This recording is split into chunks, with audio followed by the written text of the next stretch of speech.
Chapter 1. Fajar. Ketika kita dilahirkan, fajar adalah saat langit pertama kali membuka mata. Cahaya belum sempurna, namun harapan sudah lahir, seperti kita yang datang ke dunia tanpa tahu apa-apa, tanpa harta, tanpa nama, tanpa dosa. Hanya membawa satu hal, kesempatan. Mungkin kita tidak pernah memilih untuk lahir, namun kita diberi kehidupan. Dan itu bukan kebetulan. Fajar bukan sekadar pagi. Ia adalah pesan bahwa setiap kehidupan dimulai dari cahaya kecil yang harus dijaga dan perlahan akan diuji.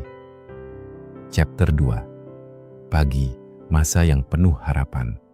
Saat matahari mulai naik, dunia terlihat indah, segalanya terasa mungkin.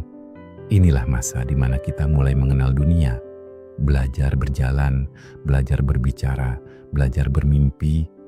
Namun, kita belum memahami arti hidup. Kita tertawa tanpa beban, menangis tanpa alasan yang dalam, dan tanpa kita sadari.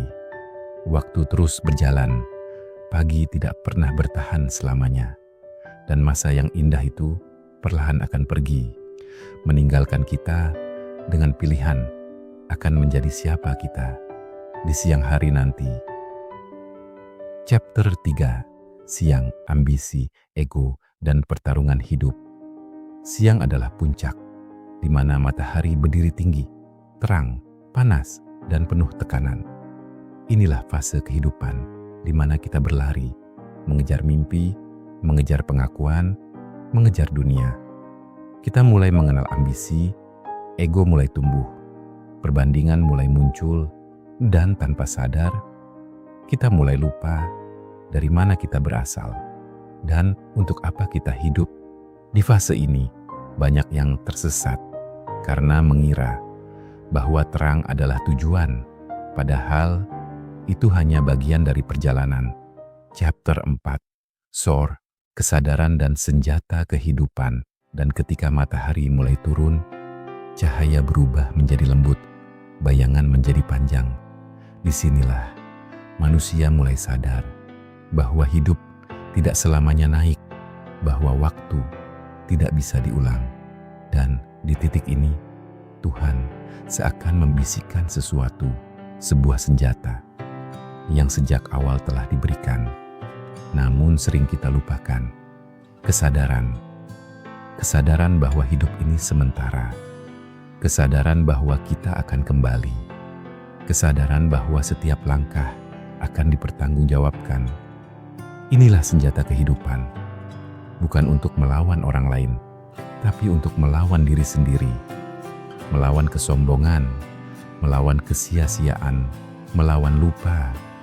Dan hanya mereka yang sadar, yang benar-benar hidup. Chapter 5. Senja, kembali dan makna sebenarnya. Ending, senja adalah akhir dari perjalanan cahaya. Langit kembali redup dan dunia perlahan diam, seperti kehidupan yang suatu saat akan berhenti. Di titik ini, tidak ada lagi ambisi, tidak ada lagi perlombaan. Yang tersisa hanya makna, bukan tentang berapa lama kita hidup, tapi bagaimana kita hidup. Apakah kita sadar saat diberi waktu? Apakah kita bersyukur saat diberi kesempatan? Apakah kita kembali kepadanya dengan hati yang utuh? Karena sejatinya, fajar bukan hanya awal dan senja bukan hanya akhir. Keduanya adalah pengingat bahwa hidup ini adalah perjalanan pulang. Maka saat fajar datang kembali esok hari, jangan hanya bangun, tapi ingat, kamu sedang diberi kesempatan untuk memperbaiki perjalananmu. Sebelum senja benar-benar tiba,